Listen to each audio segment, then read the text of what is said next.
Well, good morning, honey. It's pretty late. It's after 9 o'clock already, and I'm usually up before the sun is. So I'm a little late making my coffee and cleaning up the kitchen from whoever was up in the middle of the night cooking.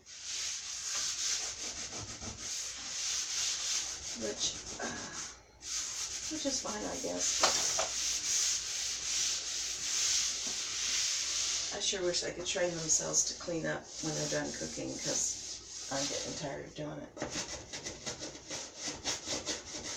So, anyway, I put the coffee water on. So I've got my special little white tea kettle filled to half capacity with fresh, clean water from the filtered water in the fridge. And I just thought, I think I'll try to make a tiny video of life at Larie's house.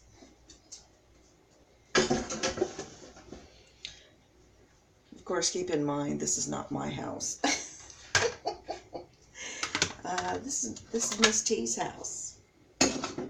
So, Larie, me, has to kind of sort of work around whatever Miss T wants. So, that being said,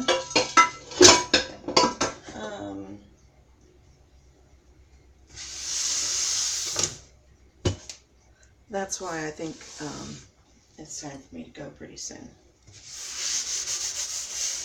Because I think 4 years of being the maid and the cook and the gopher and the do this, do that, the gardener, the pet sitter,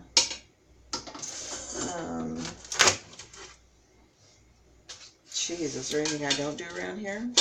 Can't think of a thing. So, anywho, here I am trying to get the kitchen clean for the 3 millionth time. Because, of course,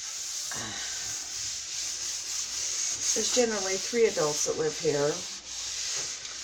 One of them of which just came in February. And Miss T's been here for over 10 years. And I've been here for 4. And only one person in this house knows how to load and operate and unload a dishwasher. How about that?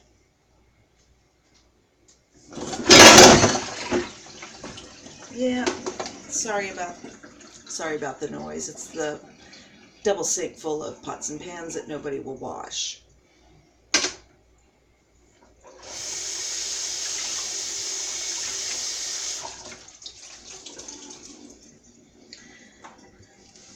So anyway, my friend Alex suggested that I do some kind of an intro so that people could see who they're talking to and make some kind of more personal connection. So here I am.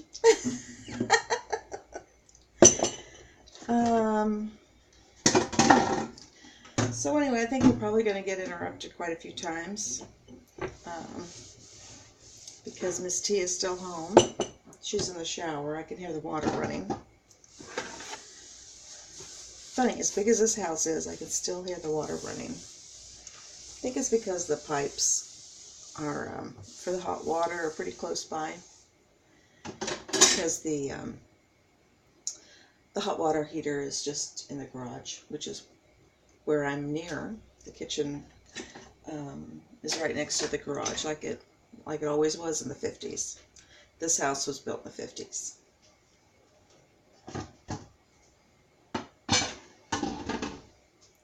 So was I.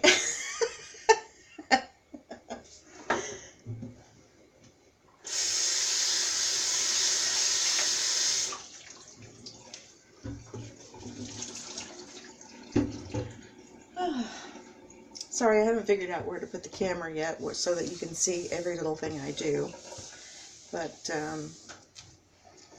it's So this will just have to suffice until I figure it out. Alrighty then. So the countertops are cleared off. Got them cleaned off. Rinsing off the powdered soap here, because we don't want powdered soap all over the counter when we're trying to make food, right? That would just be tacky. And that would make everything taste funny if it hit the cabinet. Countertops. So, anywho, how are you this morning? I'm doing pretty good, actually. Other than, what could I complain about this morning?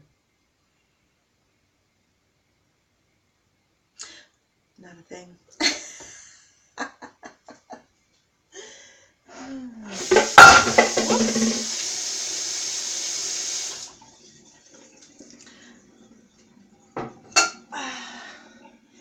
And a pan that nobody will wash hits the floor. Needless to say, I'm getting tired of this.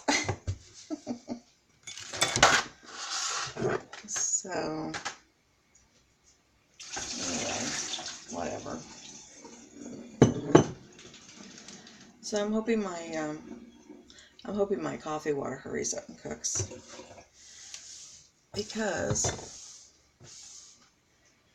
I would love to have a cup of coffee and just sit on the porch and enjoy myself.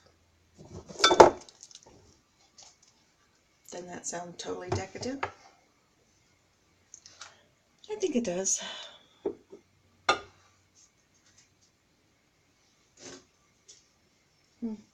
So anyway, what we have here is my French press. There's the inside liner. And if you've been watching my little funny videos, here's the French press cozy that I made. Helps keep the water quite hot, and after you brew your coffee, helps keep your coffee quite warm for quite a while. So, all in all, I think I did a pretty good job with it. So, putting together the pot. There's a little funky lid and filter. And water should be ready shortly. At least I hope so.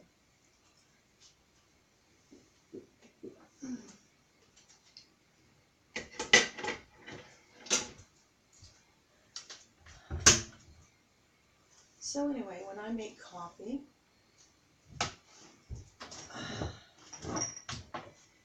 in the little French press, I have a little formula that I use. And basically it's one for me, one for thee, and one for the pot. So open up our coffee. I keep it in the cupboard so it stays nice and dark, so the sun doesn't get to it. And then I get out a spoon. Now, since this is just a teaspoon, I'm going to have to pile it up quite a bit. And since my grounds are nice and fluffy, it should work out quite well. So there's one for me, one for thee,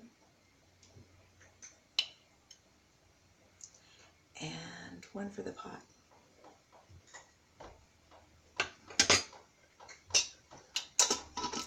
Put your lid back on right away. Back in the cupboard.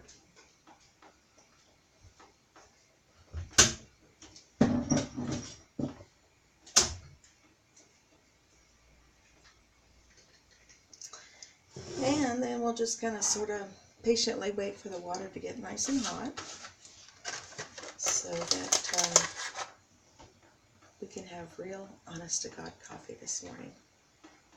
Cool, huh?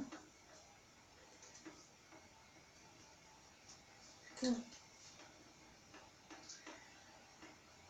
Hear that little funny tapping sound? That is actually a very small ceramic disc of unfired clay. Not fired to temp, it's fired to bisque, but not to temp. So by temp, I mean that it hasn't fired all the way to be vitrified. So, but if it's fired to bisque, it's fired high enough so that the clay stays porous enough to accept a glaze, but certainly hard enough not to melt in hot water. So you put this little disc in your pot or your kettle, which I'm doing this morning, and once the water starts to boil, that little piece of clay, under vitrified clay, will begin to dance in the bubbles and tap the bottom of your pot or your kettle or whatever you're using. And that's how you know your water is boiling without the use of a whistling kettle or pot. And I do believe I hear the tippy-tappy now. So off goes the heat.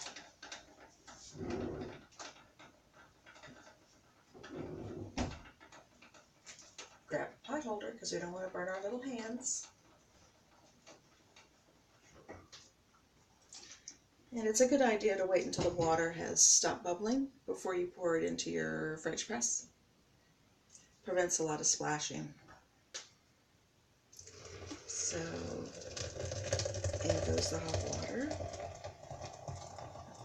into the carafe that's filled with coffee grounds.